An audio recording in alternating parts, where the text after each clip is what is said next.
c'est-à-dire 15 minutes environ.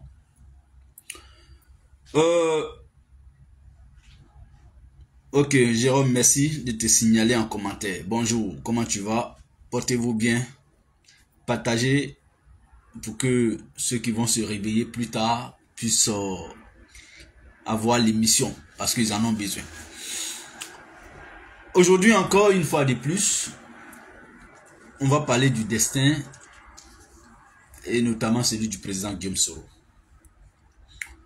Vous savez, ça fait la deuxième fois, hier et aujourd'hui, que je briefe l'affaire du destin.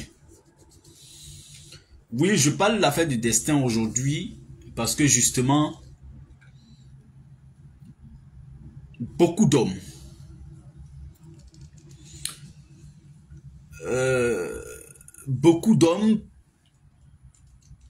pensent que le destin politique du président Guillaume Soro devrait se trouver dans la main du président Ouattara. Et depuis le mardi 18 passé, le président Ouattara a fait son one-man show devant le Congrès. Donc il n'a pas parlé de l'avenir politique de la Côte d'Ivoire. Voilà, il n'a rien dit de tout ça. Quand je dis de l'avenir politique de la Côte d'Ivoire, tout ce qui est lié à la politique, il a fait vu et ignorer. Et d'autres estiment que quand aujourd'hui nous on dit que le président Ouattara n'a rien dit de bon, que c'est parce qu'il n'a pas dit que il n'a pas annoncé de loi d'amnistie, ou bien du retour de Soro, ou bien de leur inscription, lui et le président Gbagbo, sur la liste électorale. Donc c'est pour ça nous on dit que le président Ouattara vraiment n'a rien dit de bon. Vous qui me suivez ce matin,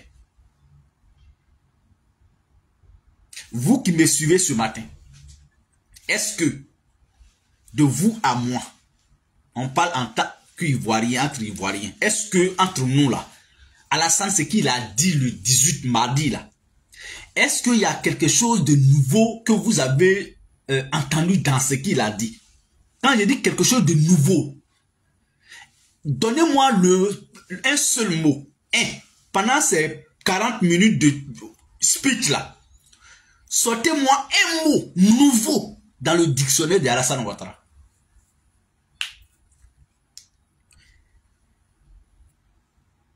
Un président de la République, quand il annonce un congrès dans de telles circonstances aujourd'hui, est-ce que qui ne sait pas qu'aujourd'hui nous sommes à l'approche des élections présidentielles? Un an, quelques mois.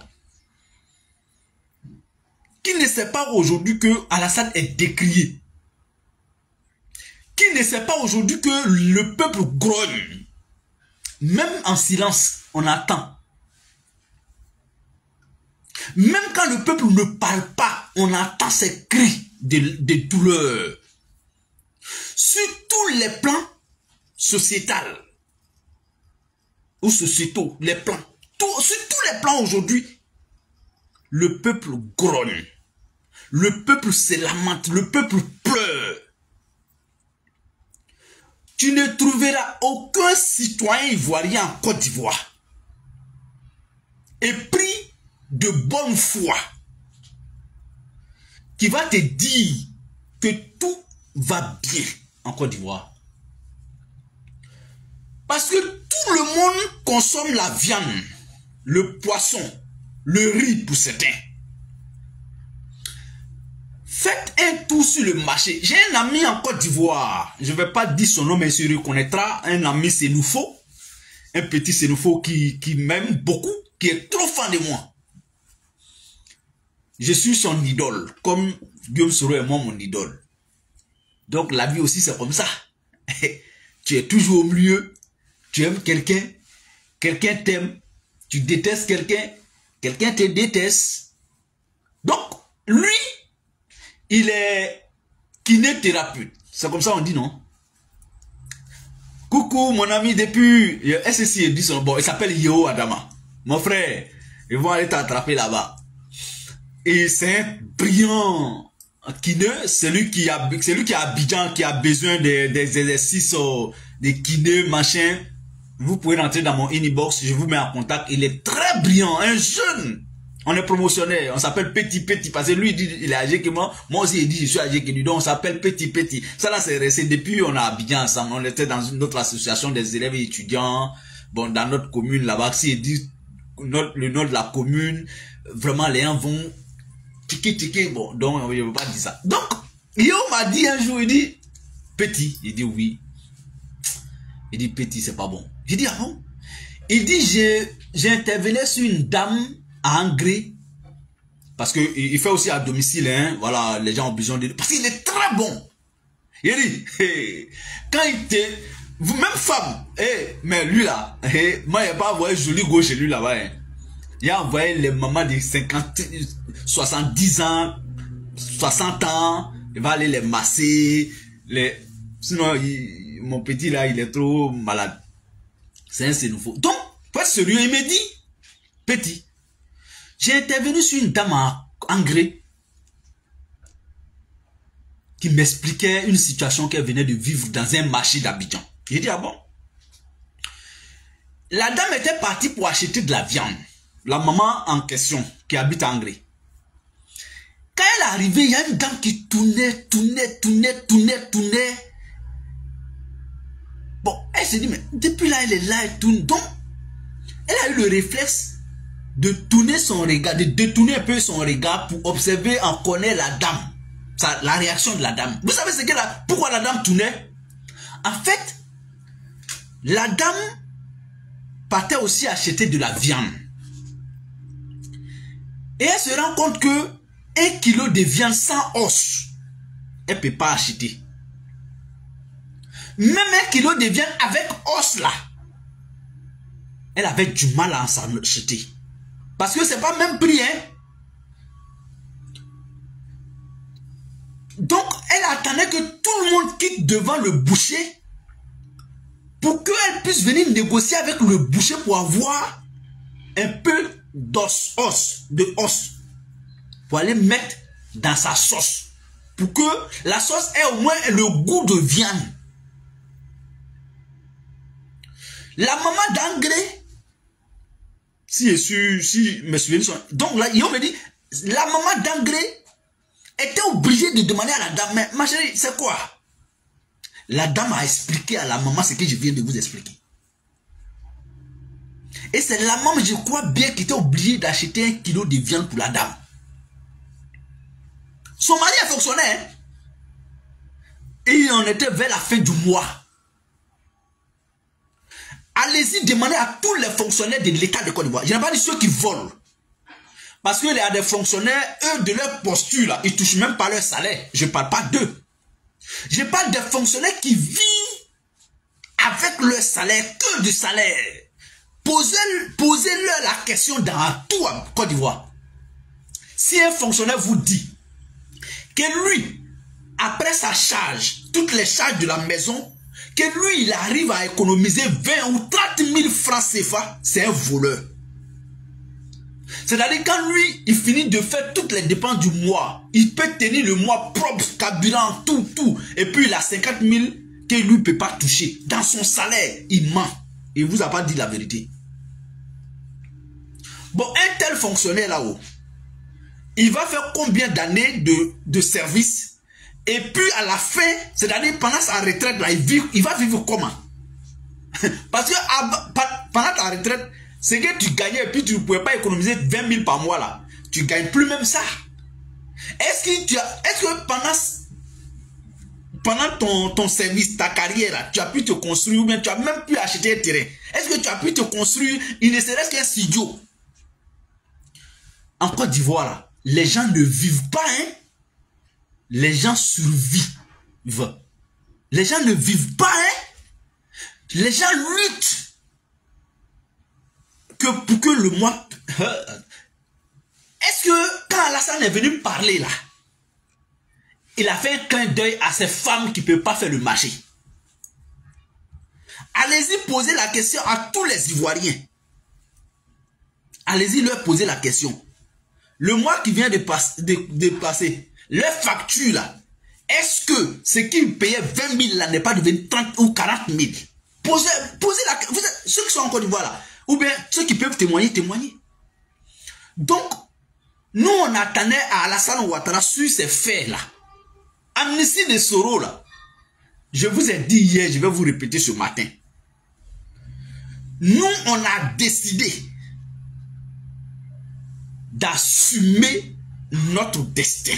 Celui des hommes qui ont foi à ce qu'un jour, il fera jour dans Côte d'Ivoire là.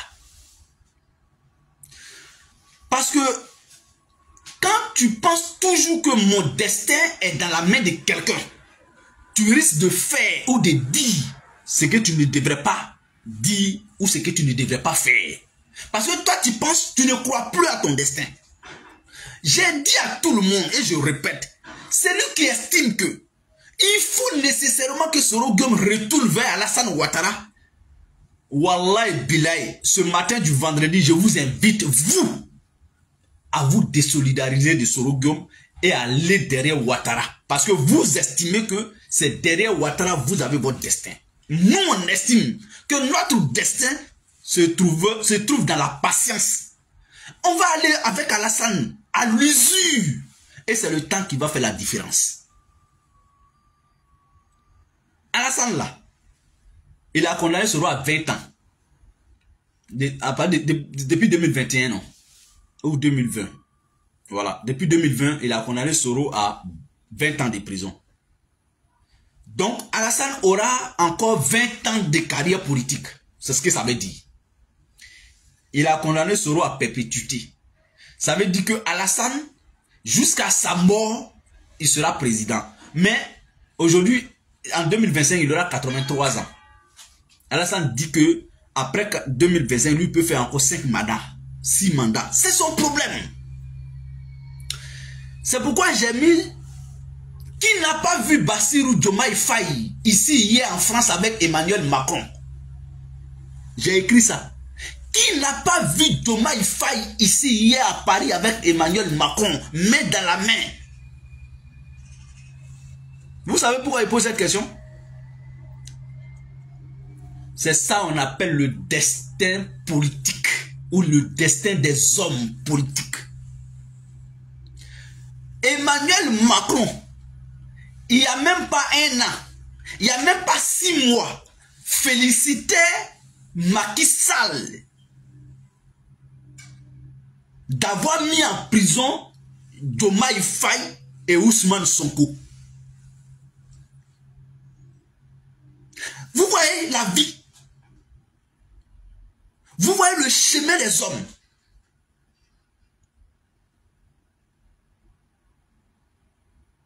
De la prison à la présidence, de la prison à l'Élysée. Qui aurait cru? Et c'est ça, en fait, il n'y a rien de nouveau au soleil. Diomaye Faye n'est pas le premier. L'un des plus illustres hommes politiques en Afrique, de la prison à la présidence, là, c'est Nelson Mandela. Et lui, là, il n'a pas fait 27 ans dans l'opposition où tout le monde, tous les jours se bat dans les rues. Hein. Il a fait 27 ans en prison. 1, 2, 3. Ça veut dire que le jour où ils l'ont mis aux arrêts, le jour où ils l'ont enfermé, quelqu'un est né. Il y a ceux qui sont nés ce jour-là, et jusqu'à la libération de Nelson Mandela, avaient même des enfants. Parce que quelqu'un qui a 27 ans, il peut avoir peut-être 1 ou 2 enfants déjà, que ce soit femme ou homme. Ça veut dire, voici toute une vie qu'on a cru gâcher.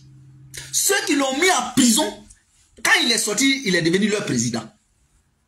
Quand il est sorti, il les a gouvernés. Et puis jusqu'à aujourd'hui, l'histoire a retenu le nom de celui qui a été mis en prison et non de ceux qui l'ont mis en prison. Voyez un peu la subtilité de l'histoire. Aujourd'hui où je vous parle, là, vous et moi, donnez-moi le nom de celui qui a jeté Nelson Mandela en prison.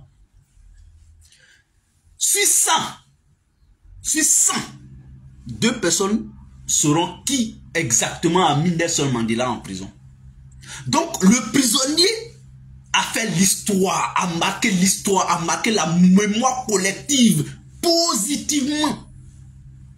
Et c'est lui qui l'a jeté en prison, ou ceux qui l'ont jeté en prison sont restés dans la poubelle de l'histoire. Vous voyez comment Dieu travaille. L'exil n'est pas une fatalité. La prison non plus. En tout cas dans la vie des hommes politiques. Parce que c'est pour des raisons purement politiques qu'on jette les gens en prison. Donc, indirectement, je vais dire injustement. Pour des raisons politiques. Parce qu'on veut faire barrage à un homme politique.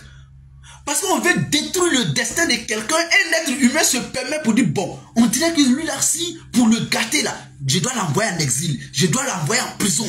Non. Tant que tu n'as pas assisté aux obstacles d'un homme politique, son destin politique se joue toujours. Mesdames et messieurs, chers amis, ce matin, je vous appelle maintenant là, à vous inscrire aux générations et peuples solidaires. Je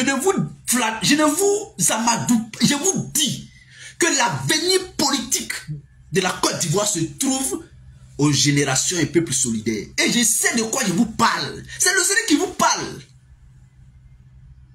C'est le Seigneur qui vous parle. Inscrivez-vous aux générations et peuples solidaires. Celui qui ne peut pas s'inscrire, qui ne sait pas comment on s'inscrit, envoyez-moi une note. Envoyez-moi un message en inbox. Je vous envoie le lien. J'ai même oublié d'écrire le lien.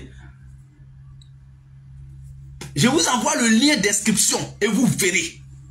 Inscrivez-vous aux générations et peuples solidaires. Quand on combat un homme politique, ça veut dire qu'il a de la valeur. Regardez toute l'histoire de l'humanité. Ceux qui ont été les plus combattus, c'est ceux qui avaient de la valeur. Prenez l'histoire de tous les prophètes. Je n'assimile pas Guillaume Soro à un prophète. Mais prenez, en fait, il y a des symboles qu'on ne touche pas. Et quand on touche à un symbole là, c'est le véritable symbole de l'humanité qui est là.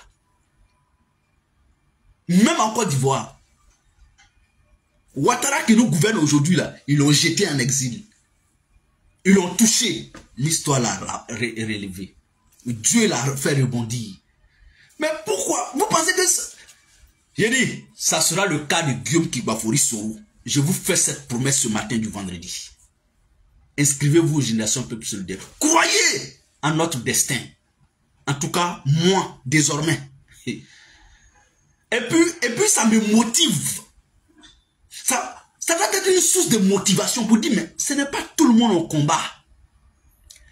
Et moins que rien n'est jamais combattu. Qui a vu un jour, on a mis un fou en prison. Quand tu n'es rien, même dans ta propre famille, personne ne te calcule, on ne fait rien avec toi. C'est quand quelqu'un est haut, il est puissant dans sa famille, là, on le jalouse, on le combat.